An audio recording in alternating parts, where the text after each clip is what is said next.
Hey, what's up everybody? It's Lyds, and we're back for some more Thronebreaker, and last time we may have kind of picked a fight with people who are worshipping, or at least very supportive of, this Gurnakora, and we also met Gimpy Gerwin, and seemed as though we may have concluded whatever the encounter was with Gimpy Gerwin, although I kind of thought we'd get a little bit more from him.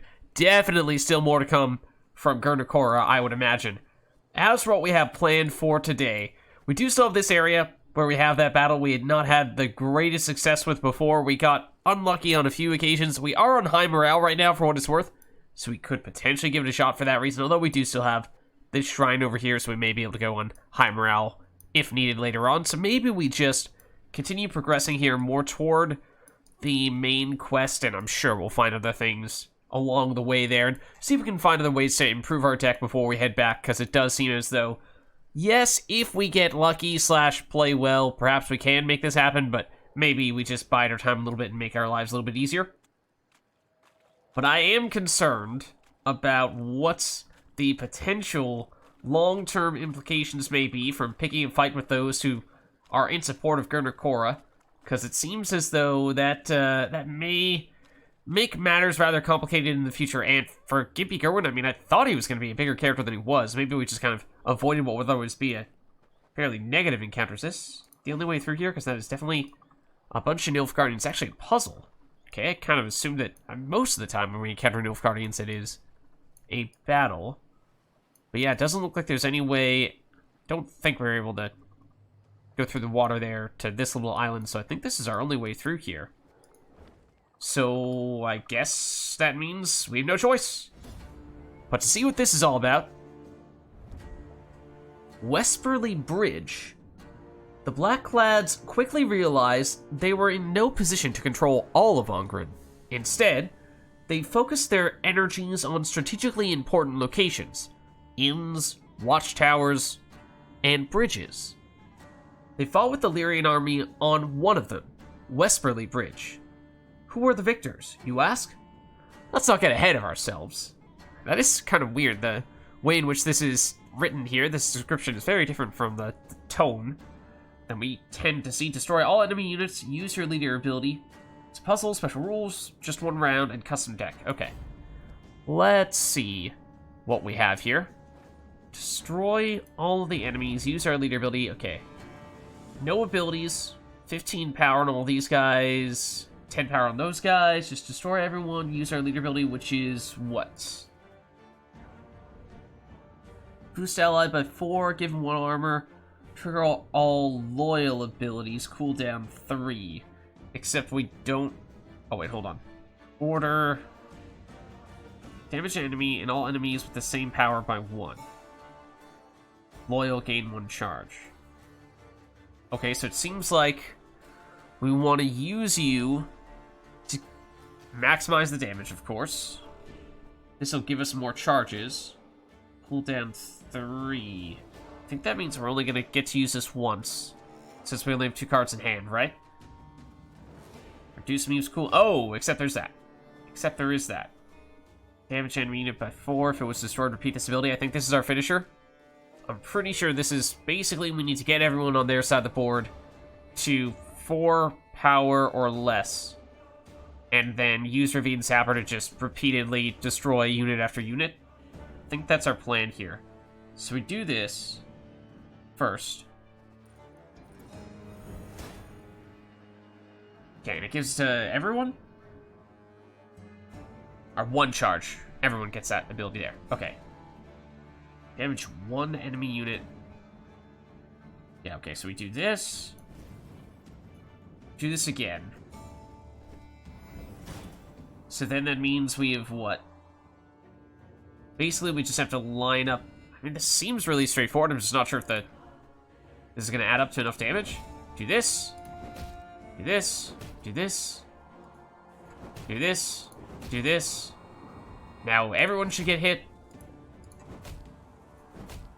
Assuming we have enough to get you down to 4 or less, does seem like it. More than enough, in truth. Now we just chain this non-stop. It's gonna be a right good levy. Destroy you. Big and beautiful. Destroy you. Destroy you. Destroy you. Destroy you. Doesn't matter. Easiest puzzle ever? What? Ever? Question mark? What the heck? Why was it so easy? Okay. Card acquired. We get marching orders for it. I mean, that is what we were looking for, was basically anything that would improve our deck, and this might do just that. So, odd how incredibly easy that was compared to some other puzzles, but I mean, I guess that works. It's not as if every puzzle has gotten increasingly more difficult as time has gone on, but doesn't feel like we've had one that was that straightforward for quite some time. So, I mean, I guess we'll take it. We should definitely take a look at what that is going to give us, though. What does marching orders do? Where is it? I must have passed it. Is it a trinket? I kind of assume it is. Here it is. Reduce Meve's... Oh, it's the same thing as we saw in the custom challenge. Reduce Meve's cooldown to 0. I mean, we do have a really powerful leader ability active right now. Obviously, the value you get from marching orders would vary depending on what leader ability you have. In general, one would assume that the more powerful abilities that have longer cooldowns are going to benefit more from getting this. So, it feels like it's a little situational, though.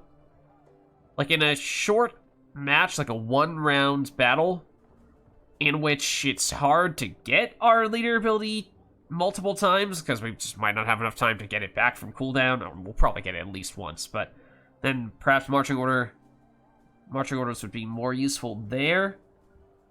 It's over the I mean, yeah, I'm not necessarily sure we want to throw it in immediately, but there's certainly a case to be made for it. I mean, if you think about, in general, we're looking for damage more often than not from our trinkets, and since our leader ability is giving us damage, that is basically what marching orders does here, and it's some flexibility because, you know, we don't have to use broadsword. We've been using this for so long, though. So we could switch it up, and gives us a little more flexibility to go in whatever direction feels like is the thing we need at that point in time. I hate that very loud sound as soon as we go off of that screen. As I was getting ready to start recording this video, that happened to me at least once, where that started playing and I jumped out of my seat. I'm pretty sure that's a relatively new addition. I don't think we had that before. Is that a post-Gurnakora follower encounter type thing? So I don't think we've heard it before, but it is very both alarming and unsettling. And what are we looking at now? Seems like we're gonna have a fork in the road. This almost looks like... I mean, it has the ships. Makes me think of Skellige. I don't know, maybe we test that out, otherwise other sort of more village up there, perhaps? See if there's anything else before. Whoa, this... Oh no. This is the name of the encounter with the Gunakor people.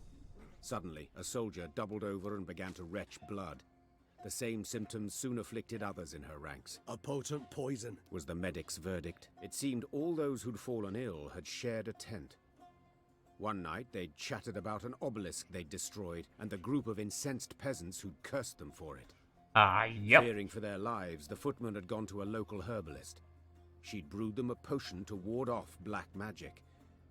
Alas, the concoction had proved poisonous, while the herbalist had vanished without a trace. Do we know that that herbalist was on our side and not the side of Gurnakora and co? Because, I don't know. Do we have any proof that that herbalist was well-intentioned in the first place? Happily, Isbul concocted an antidote in time to deliver goodness. the soldiers from a certain and agonizing death. The mage explained their misfortune had not issued from a dark, corrupt force, but from simple human wickedness. Her calming voice and gentle smile lifted the soldiers' spirits. Trusting in her care, they soon wholly forgot the so-called curse. Okay, it looks like Isbel just totally bailed us out for what I think might even be the second time already in Ongren. Does seem like, as I think we said on that previous occasion, it's in many ways a way of rewarding you if you did stay faithful and give your trust to Isbel when there was reason, perhaps, to lose that faith in her after she told us that she's from Nilfgaard. Alright, so there is fast travel spot. We could either go north or south. Either one does seem as though it may have some interesting stuff. So I'm kind of intrigued by the southern route, though. Meve rode at the front, her eyes fixed on the ground. So much of this sound effect, I hate it so much. Masked by leaves and branches. She tugged hard on her reins and steered her mount to the side. Alas, the cavalryman behind her did not follow her lead. Leaves rustled, boughs snapped, and the horseman crashed to the pit's bottom, snapping his neck. Moments later, it was clear who'd set the trap, when the forest came alive and a cry rang out. Ah, Nilfgaard. That's Nilfgaardian. Okay. Alright, let's see. Nilfgaardian snares. Meve's father used to tell her that a true soldier does not set traps. That pits are tools of brigands, poachers, and cowards. It seems fathers in Nilfgaard teach no such lesson. Meve spurred on her horse, jumping over the sharpened stakes before her, and headed for the Pitfall's architects. Shortened battle. Okay, just one round, but it is a battle.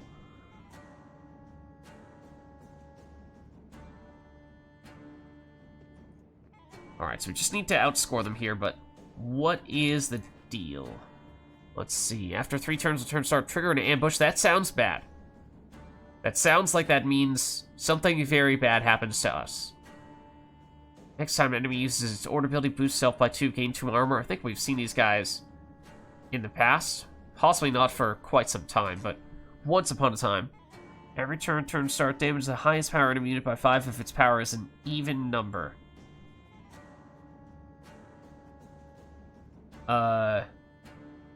Okay. Fortunately, most of our stuff is not on... Oh, except once we get the one strengthened from Volmir's Horn, we are going to be on even numbers for most of these cards then, aren't we? Aren't we? That is a little bit unfortunate. Granted, you are very... All of you are very destructible with Alzur's Thunder. Not really sure these are going to be the most valuable things for us. Alchemists and slingers, though. Not in a vacuum. Okay, if we can get infiltrators to combine with Tainted Ale, then suddenly alchemists do make a lot more sense, and perhaps would have liked to have still had that now. But now... and the slingers work well with Gascon, and suddenly we get rid of a slinger and we get Gascon. Alright. Well. Oh, we did recently add this. Hold on. Remind me. Spawn 3 copies of a Deathwish unit on the battlefield, then destroy them. We don't know really what our options are going to be, but presumably getting 3 Deathwish units and just immediately triggering those Deathwishes is going to be helpful, but this is still a bit of an uncertainty there. Bit of a wild card. So do we still try to do the Gascon thing? I mean, I'm just not sure we're going to have enough time to make Gascon all that meaningful. Because in a long 3-round match, we can at least get more time to use things like slingers to power him up, but in a short 1-round match, less so. Okay, maybe we just... Well, I mean, we definitely don't want that. There we go. Okay, was that the assassin doing his thing? It must have been. Damage enemy by 2 whenever an ally appears. Alright, did I not read this either? Damage an enemy by the number of allied units. Cooldown 3, I think we have seen that before. Alright, so I am very tempted to just immediately Alzur's Thunder this. Then again, leader ability destroys these 2. Which means Alzur's Thunder gives us much less value. Is there anything else that could take you... I mean, we don't really know if Devon Runestone could do that. Maybe. We're going to get a little bit of value from the Arbalest, but they did, unfortunately, just destroy one of them. So I think maybe we do this. Okay, it does hit you. It does mean that Northern Wind could destroy you. There's a chance Barnabas could even do it. Don't know if we could get damage from Devon Runestone. This is just serious overkill, is basically what I'm getting at. And you're also not a terrible card to go after.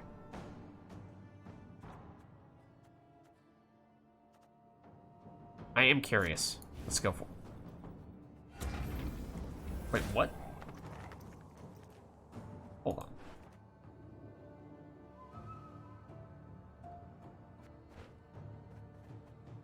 on.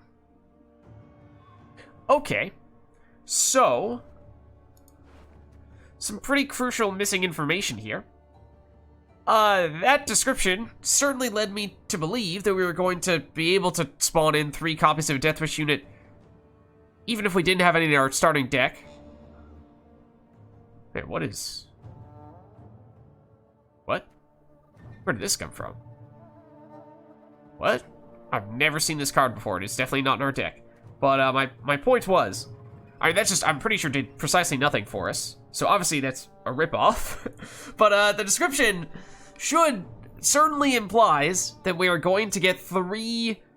whether they be random Deathwish units, or a choice among some group of Deathwish units, and we select 3 of them that get spawned onto the board, and then they immediately get destroyed, and we trigger the Deathwish effects. Or unless... it just happened instantaneously, and we didn't even get to see what the effects were, but I'm pretty sure just a flat-out nothing happened. So... alright, I feel very deceived and misled.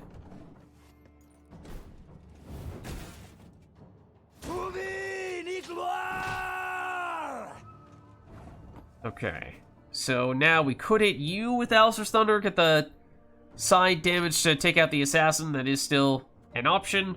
Do want to make sure we have time for the Tainted Ale, because remember, this is only a 1-round match, so we need to make sure we leave at least a bit of time to make that happen. I mean, both of you are cards that will continue to give them value long term. So, I mean, needless to say, we're going to take this out from our deck next time, it would seem. But, yeah, I guess we'll do this. We'll do this. Then we'll, oh, right, that's not enough to destroy you, at least not entirely just yet. Don't like this. Also, what did you just eat? And what was that?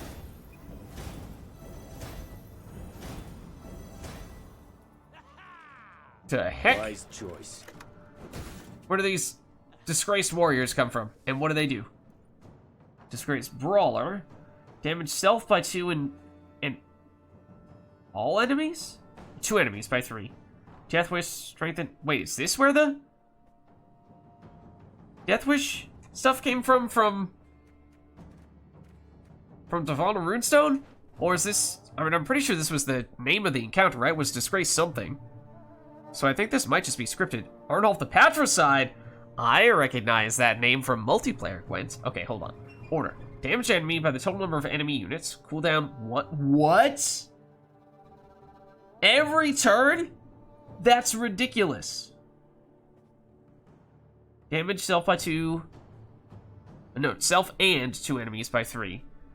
Force an enemy to damage Disgraced Warrior by its power, then damage that enemy by Disgraced Warrior's power. Deathwish strengthen all other Skellige allies in hand, deck, and on the battlefield by 2. Okay. Things are happening. Things are definitely happening. I think we can say that much, at the very least. I would like to destroy you before using a bunch of order abilities, because you are going to get stronger, even as we're doing all this stuff. I mean... Boost self by 2 and gain 2 armor. What happens first? Do we damage you first, in which case you get destroyed, or do you gain the boost in the armor first, in which case you are going to survive a hit? I guess let's just use Slinger to make sure we get rid of you. And then we might break out some of the order abilities. Yeah, I mean, cool to see all these guys. I am a little confused, in large part because we had this brick, and I think it's just a coincidence that this was supposed to give us Deathwish cards, but it didn't, and then a turn later we happened to randomly get more than 3 Deathwish cards on the board. I think that's just something that was scripted for this encounter. But, I mean, they do give value long term. So is there reason to go after these guys? There could be. There certainly could be. Damage self to... Yeah.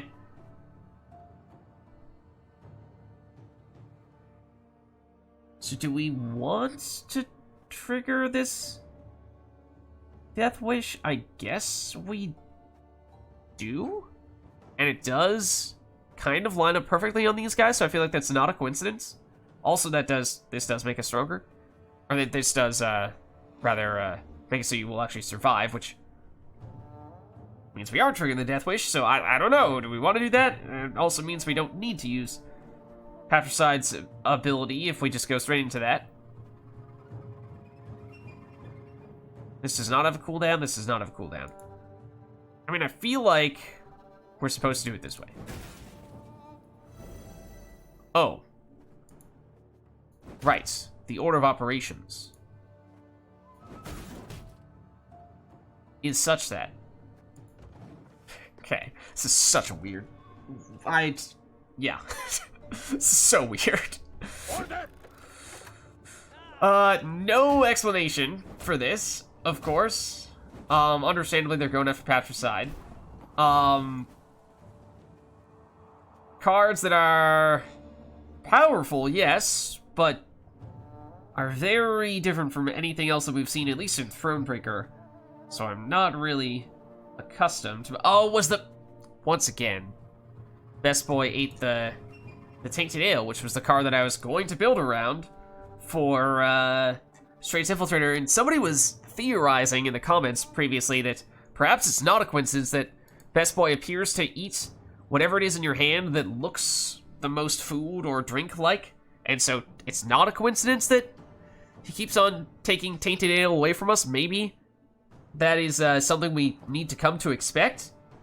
If so, then that stinks, because this is one of our best cards, and it might even be reason enough to get rid of you, because that's an issue. Also, how did you get destroyed? I don't even remember this. Did they do it with their damage from the leader building and whatnot? I don't know. I don't know, man. I don't know. This is... I smell elite. I did not sign up for this, okay? This is not what I anticipated we were going to be doing right now.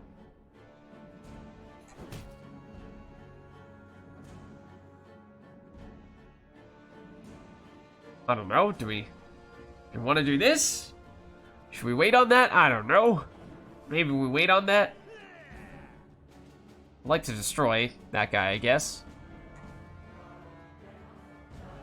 Taking a long time to make up their mind, though, these Elf Guardians. Okay, now you do get... I guess when they didn't have any of the Armored Cavalry on the board, it might have made sense to use this, but... Okay, now... I mean, we don't have a good target for Infiltrator anymore. I guess we'll put it over here, so we need to make sure we have time for it, but... Yeah, right? Who's self by the power of the unit to the right? We got a job to do. So we don't hit you. We hit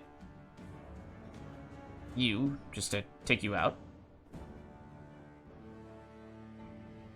So that's going to be more than enough damage to destroy you, right? This should be 1, 2, 3, 4, 5 damage. So maybe we just let the fire hit you? Yeah. Okay. Oh, and it does. Yeah. Okay, I forgot. That guy's going to continue to get boosted. We should be going after you, really. Which means this does not really pay off. Also, I was kind of hoping we were going to line up a bunch of people at 11 anyway for a leader building, which I have now messed up as well. So everything has gone so much different from what I had planned. This has become very messy in a bunch of ways, and I am still very confused. Okay, so now we can do this, but you guys are going to continue to get bigger. So we might deliberately Barnabas first, and just see if we can do something that is not in order that destroys you. At least you. You're gonna, I guess, that is a pretty solid target. And in fact, I guess using leader ability and other orders will make you bigger, and by extension also make you bigger, which is not a terrible thing. But that one is gonna get bigger, and we aren't benefiting from that at all. So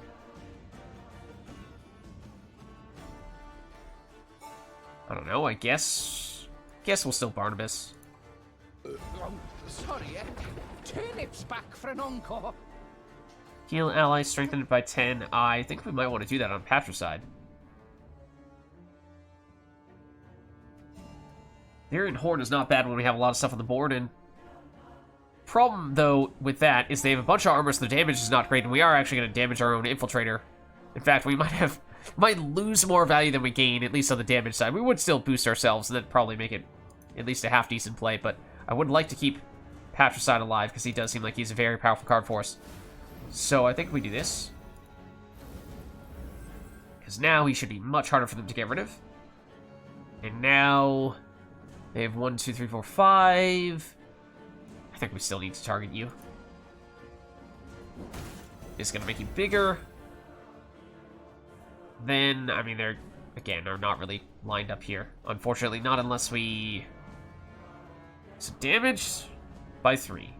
But this functionally gives you 4 armor / boosts. So it is going to make it harder to destroy you. Although it can get you up to 11, I think. I don't know, man. I don't know, man. I've given up trying to make any sense of this encounter at all. Because now you guys are both on 11. So we do this. Hit you both. You're going to get boosted back up, though, so it doesn't really make that big of a difference. But it does mean that now you're all the way up to 20, which means you're going to get very big when you return, and that hopefully means we can alchemist that much more effectively.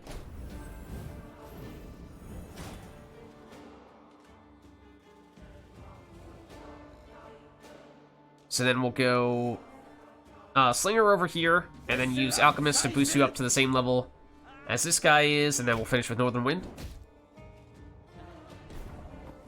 I think that is probably the plan, and we'll move people into this row here. They're going to take more damage anyway. Just double check. Set unit's power equals the unit on its left. So yeah, we want big unit left, small unit right. So yeah, we do this. Ever have a stone knock out one of your teeth? And basically just do that. And here, I'm gonna just hit somebody. It's gonna make both them bigger though. So yeah, order abilities at this point are questionable. Like, don't click on this. It's just a big negative point play. They have way more cards than we do in hand as well, for what it's worth. I mean, Best Boy did eat one of the cards from our hand. Oh, and they're drawing cards from these guys. That's in part why that's happening. Oh yeah, we really want to destroy this, don't we? Like, really, really want to destroy that. So they have 1, 2, 3, 4, 5. It's not quite enough yet, not unless we jump the gun a bit on Northern Wind on this turn, which it's debatable. You could make the case it's still worth it. Otherwise, it was going to be Alchemist here. There's been a mistake. Make you big. I'm no mage. Do that. I mean, the fire might destroy you. If not, then Northern Wind will on this turn. It just means we're potentially giving them one more time to play more pikemen from their hand before we can get the chance to remove all of them. We do have a big lead here, but they have way more cards remaining in their hand than we do. What is that? Give all allies immune. Okay, fortunately, this does not need to target anyone specifically. It does mean Patricide's gonna brick, or at least we can't use his last ability there, but this will still hit. So it hits everyone across the board, so it should destroy that, and yes, get rid of multiple of the cards from their hand. That was what I was looking for. So don't click this, otherwise we're gonna give needless boosts to this guy. So now it's looking much better. Very weird encounter. I would say it would be really fun, really cool if I wasn't extremely confused. Slash, not feeling it. I was just not up for it. I was just not up for it today. I was not having it.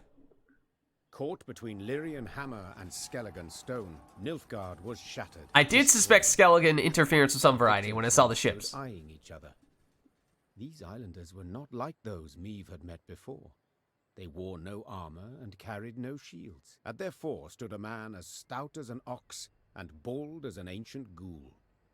His men odd called description. him Arnjolf, the patricide. I thank you for your aid, Arnjolf. Said Meve, extending a hand. Aid, she says. Aid? Do you hear that, mates?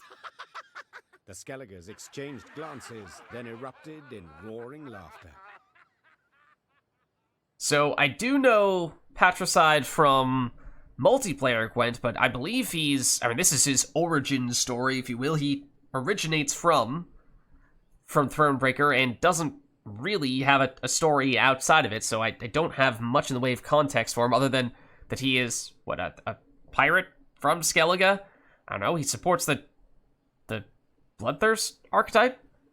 And by extension, warriors for the most part, in multiplayer Gwent? Not here to help yous, not at all. We're after killing. Join me and you shall have your fill. Join nuisance? Just who the hell are you? Meve, Queen of Rivia and Lyria. Meve. Arnjolf said, his tone sobering. I know the name. Lippy Goodman called ye bold. Praised your courage to the high heaven. Oh? So be it. Alright. Ready into fire, wench. Just let us taste of blood. Grant us a death worthy of heroes. Meve couldn't help but smile, then nodded to accept. The Lyrians stepped aside as tattooed warriors joined their ranks. Sounds good to me? I mean, Patricide himself seemed very, very strong, at least certainly in some encounters where our opponents have a bunch of units, which was sort of the case here, although we had a lot of other damaging cards, so we did already remove some of their units, but if we didn't have that stuff, then he would have been dealing boatloads of damage every turn. And there he is! Arnjolf the Patricide. Card's been added to our army, can be found in the command tent. And Dagur Two Blades! Okay, we did not see any reference to him, but he is one of my favorite cards from Gwent multiplayer, and we did not see him in the match itself. Yeah, we didn't have really no reference to him at all in that conversation or anything. Disgraced Brawler? Okay, hold on. Lots and lots of stuff here. We did see this, and we did see this. Okay, so the Nilfgaardian's body just sinking into the muck, the swamp.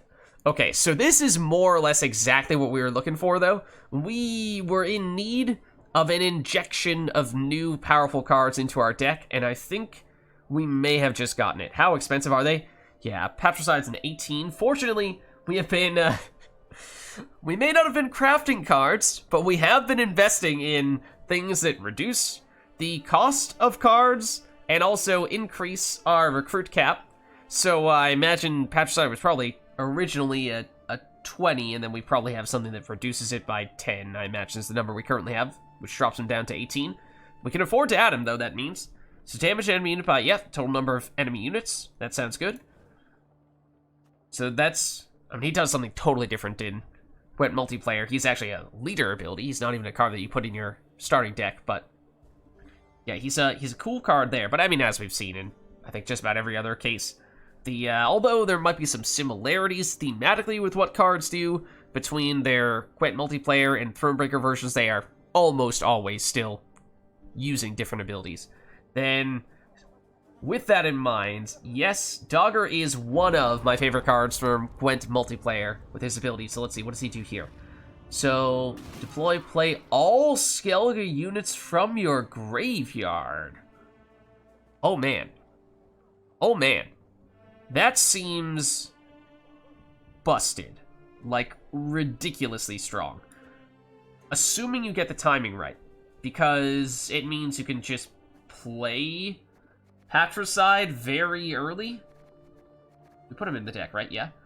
You play him round 1. Okay, so in a multi-round match, you play Patricide round 1 or round 2. Then you play Dagur in round 3, and you get all of the Skellige stuff that you played previously. So Patricide, as well as, you know, all these other guys that we just added. The Disgraced Brawlers and Disgraced Warriors, which... see, is this the same stuff? Force an enemy to damage Disgraced Warrior by its power? Then... yeah, this is a weird one. Yeah, because the order of operations is unfortunate, because it's very likely just going to hit you and deal for a bunch of negative damage, or for a bunch of negative value. Because by the time you're returning the favor and dealing damage to them, you've already taken a pretty big hit. So they are damaging you by a lot more than you're damaging them. In fact, we saw that we destroyed, I think, a Disgraced Warrior on our side. Does boost all their Skellige cards in hand, deck, and on the battlefield. Not in the graveyard, notably. So there's sort of some carryover value from it, but it's very strange and hard to know definitively how much value that is truthfully worth to trigger that Death Wish, or do you just play him and leave him on the board for 8 points, in which case it's not that good? And then this guy, damage self, and 2, and so functionally this is 9 points of value, right? Because you're damaging yourself by 3, dropping you to 3, but you're dealing 6 damage total. So 9, although in truth, having damage to potentially remove your opponent's cards is usually pretty valuable. So it's potential, because if you can remove stuff that's going to gain value over time, then 3 points of damage might save you a lot more points long term. And similarly, Death Wish, strengthen other Skellige allies in deck hand, battlefield by 2. And I believe the strengthen effect is permanent for the rest of the encounter, unlike boosts. So I think if, say that, turn 1, a Disgrace Brawler or Disgrace Warrior gets destroyed on the board, then all of your other Skellige stuff in your hand and in your deck, and if they somehow already have stuff on the board, that's going to get powered up, and when you play something like Dagur, which I don't remember if we added him yet, we haven't. When you play Dagur, to replay all those Skellige cards from your graveyard in a later round, then I believe that means you're still getting the higher base power on them when they get replayed. So I think, and that's where sort of the quote-unquote carryover value comes into play. So I think that's possibly the theory behind these guys. And that is a lot. I mean, that's 6, 7, and 8. So that's a pretty significant overhaul. And we did say previously that we had some issues with running out of cards at times when we got too aggressive with Blood in particular. I guess we did remove Blood. Oh, before I forget, get rid of that. That was junk. Because, yes, I think we've now confirmed that was a scripted event that these guys showed up. Just a coincidence that they are Death Wish units, and we tried to summon Death Wish units, but to no avail the previous turn. So, oh, also, oh, hold on. Xavier on Patricide. I mean, once upon a time, Xavier plus Rayla was the best combo we had in our entire deck. Then, of course, we lost Rayla, and that meant we no longer had much of any use for Xavier. But I think he is once again suddenly very relevant. We've actually had a lot of trouble, as I was saying earlier, with Best Boy. So we might even dump him. What if we do this? We're going to have more than enough cards in our deck. This is going to mean. Yeah, I mean, I guess you could make the case for Dagur technically does still work, even without these guys, because it means you can get Patricide back, assuming you play him, but it means you're pretty much relying on playing Patricide in round 1 or round 2, otherwise Dagur's a more or less complete brick. I mean, he's still 9 base power, but still not great value for something that is as expensive as he is. Whereas, obviously, the huge value on Dagur comes from getting back all of these guys from your graveyard, in which case Dagur is probably the biggest card in our deck, besides maybe a well-set-up Isbell, but that's, of course, dependent upon our opponent dealing a lot of damage to us, and we don't have direct control over that. So, what, if anything, do we remove to make room for these guys, is basically my question. I do have the movement from the Slingers plus Gascon is okay. Sometimes we can get some extra value from shuffling enemies around in a specific way, but that's feels like it's pretty rare that that's a huge factor. And Gascon himself, assuming we've done some of that movement, becomes a bit of a point slam, but now that we've gotten more and better cards, basically if Gascon is a point slam that requires some setup, I think that Dagur is probably just a better point slam that requires setup. By the looks of things, I mean, in both cases, you're probably waiting till round 2 or ideally round 3 to play him anyway. So I feel like Dagur might just kind of knock Gascon out of our deck, at the very least. The question is, with no Gascon, do you even need the Slingers anymore? Yes, there's some damage to go along with them as well.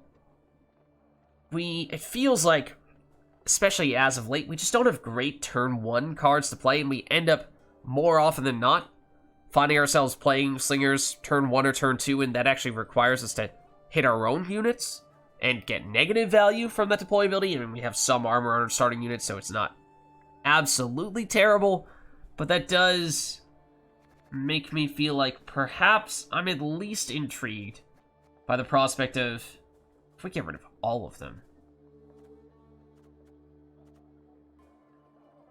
If we get rid of all of them, we have 5. That means we could do this and be at 25. The reason why I'm not just adding all of this stuff to our deck and not removing anything is because, in general, you want to be at or around the minimum number of cards in your deck, because adding more cards to your deck reduces the consistency of your deck. We probably haven't talked much about deck building theory over the course of our entire Thronebreaker playthrough because we've had so little opportunities to customize our deck. But hey, why not? So now we actually have, for the first time in a very, very long time, a bunch, probably the first time ever, numerous cards that seem strong and potentially worth considering adding to our deck long term. The reason why you want to generally have at or near the minimum number of cards in your deck is because the more cards you have in your deck, the lower probability of finding any one particular card. And if you have some really powerful cards that are crucial to you winning an encounter, then one of the best ways to increase the viability of a deck is to maximize the chances of drawing into that card. That means you want to have as few other unimportant cards in your deck as possible, and as many ways to facilitate getting your key cards as possible. So having things like, actually, Best Boy, and having things like the Arbalest and the Footman that either get summoned out from our deck or start immediately on the board, so that we have fewer cards in our deck and fewer things that we need to either draw or mulligan out before we actually see the things that we really want, like Patricide. The more consistently we can get Patricide, and therefore the more consistently we're going to get our big cards. So basically, that's why I'm thinking we might get rid of the Slingers altogether. And maybe, it's at least a short-term test.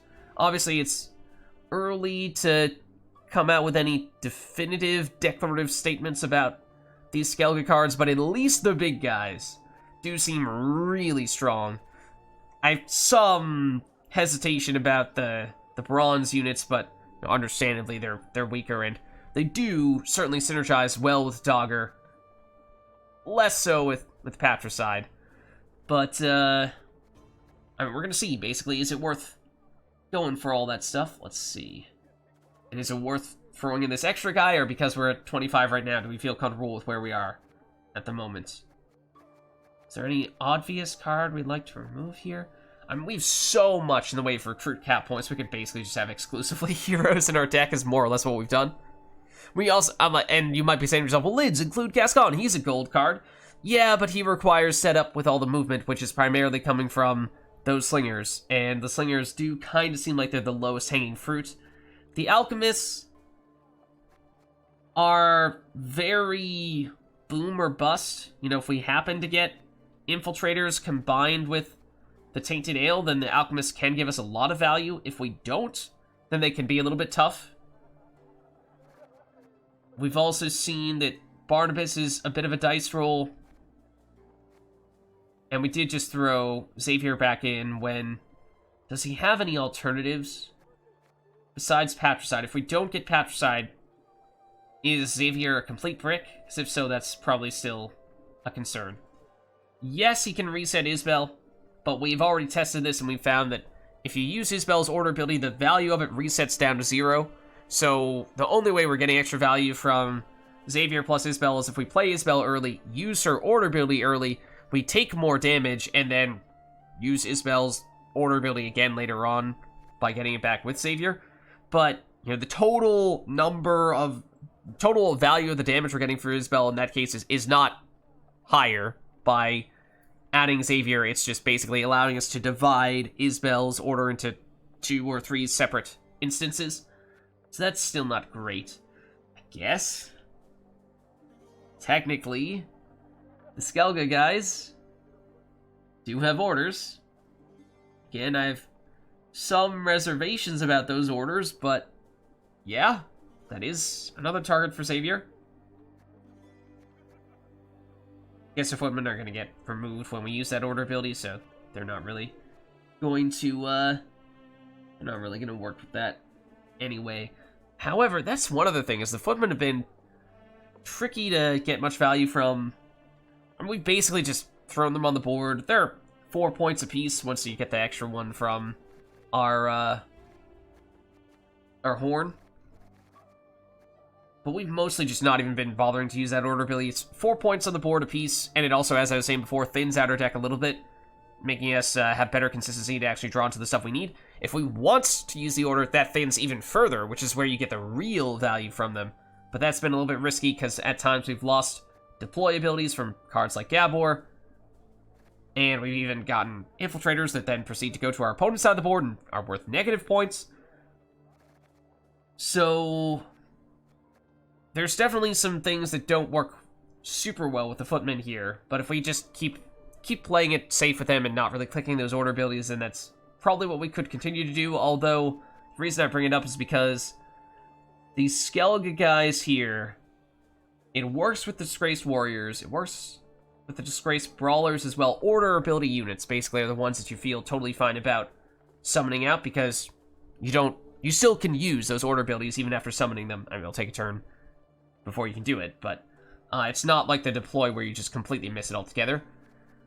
Does mean we have one more card that we very much would not want to brick with Dagur, but it'd be fine getting Patricide out. So, yeah, I mean, basically we're not totally optimizing our deck around the footmen in particular, but it does give us more ways to theoretically do that in the future if we'd like to with these guys. So, very interesting, and I think in many ways, exactly the kind of thing that we were looking for. Gonna take, I think, a lot of experimentation, at least with the bronze ones, to see if they are worth including in our deck. Certainly, if you get Dagur, it seems like they will definitely pay off. Is Dagur good enough that you don't really need those guys? Maybe, but again, we'll test it out. But either way, I think this is a good place for us to wrap up here, so thank you all for watching, hope you enjoyed the video, and I'll catch you next time.